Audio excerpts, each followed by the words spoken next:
പേരാമ്പ്രയിലെ ആ കലാപം നമുക്കൊന്ന് പരിശോധിക്കേണ്ടതുണ്ട്. പേരാമ്പ്രയിലെ കോൺഗ്രസിന്റെ ഈ രാഷ്ട്രീയ നാടകം ലൈഫ് ഭവന പദ്ധതിയുമായി ബന്ധപ്പെട്ട ഒരു നാണക്കേടിൽ നിന്നുള്ള ജാള്യത മറയ്ക്കാൻ കൂടിയാണ്. സർക്കാരിന്റെ ലൈഫ് പദ്ധതി പ്രകാരം നിർമ്മിച്ചു നൽകിയ വീട് കോൺഗ്രസിന്റെ വീടാക്കി ഷാഫി പറമ്പിൽ ഉദ്ഘാടനം ചെയ്തിരുന്നു. ഇതിന് പിന്നാലെയാണ് പേരാമ്പ്രയിലെ കോൺഗ്രസ് സ്പോൺസേഡ് സംഘർഷം ആരംഭിക്കുന്നത്. നമുക്ക് ആ വിശദമായ സാഹചര്യം ഒന്ന് പരിശോധിക്കാം. പേരാമ്പ്ര പഞ്ചായത്തിലെ വാർഡ് 9 ലൈഫ് ഭവന പദ്ധതിയിലൂടെ കോമച്ചൻകണ്ടി അശോകന് ലഭിച്ച വീട് ഷാഫി പറമ്പിൽ MP കോൺഗ്രസിന്റെ വീടാക്കി മാറ്റി കോൺഗ്രസ് കുടുംബസംഗമത്തിൽ വെച്ച് താക്കോൽദാനം നിർവഹിച്ചിരുന്നു. ലൈഫിലൂടെ 4 ലക്ഷം രൂപയും തൊഴിലുറപ്പ് വേതനമായ 26,017 രൂപയും ഉൾപ്പെടെ 4,26,017 രൂപയാണ് LDF ഭരിക്കുന്ന പഞ്ചായത്ത് വീടിനായി ചിലവിട്ടത്.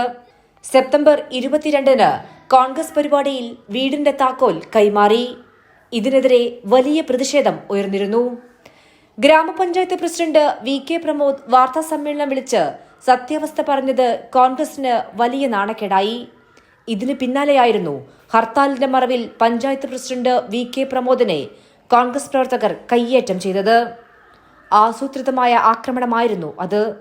നാണക്കേട് മറയ്ക്കാൻ പേരാമ്പ്രയിൽ കലാപം സൃഷ്ടിക്കുകയായിരുന്നു പിന്നെ MPയുടെ നേതൃത്വത്തിൽ. പേരാമ്പ്രയിൽ പോലീസിന് നേരെ നടത്തിയ ആക്രമണത്തിന് ശേഷം ഒരു പോറലുമില്ലാതെ രാഷ്ട്രീയം സംസാരിച്ചാണ് ആശുപത്രിക്കുള്ളിലേക്ക് ഷാഫി പറമ്പി MP പോയത്.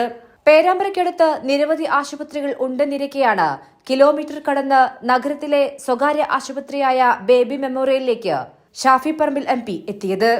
അയ്യപ്പന്റെ സ്വർണം കട്ടതിനെ മറച്ചു പിടിക്കാമെന്ന് CPM-ഉം പോലീസും സർക്കാരും വ്യാപരിക്കണം. ആസൂത്രിത നീക്കത്തിന്റെ ഭാഗമായി അന്ന് രാത്രി മുതൽ നഗരത്തിലും പേരാമ്പ്രയിലും വലിയ ആക്രമണം നടത്തുകയായിരുന്നു കോൺഗ്രസ്. ഷാഫിക്ക് വേണ്ടി ആശുപത്രിയിലേക്ക് ഓടിയെത്താത്ത നേതാക്കളില്ല. AICC general secretary KC Venugopal മുതൽ അതുവരെ ഒളിഞ്ഞിരുന്ന രാഹുൽ മാങ്കൂട്ടത്തിലും ആശുപത്രിയിലേക്ക് എത്തി. പിന്നിൽ മികച്ച തിരക്കഥ എന്നത് വ്യക്തം.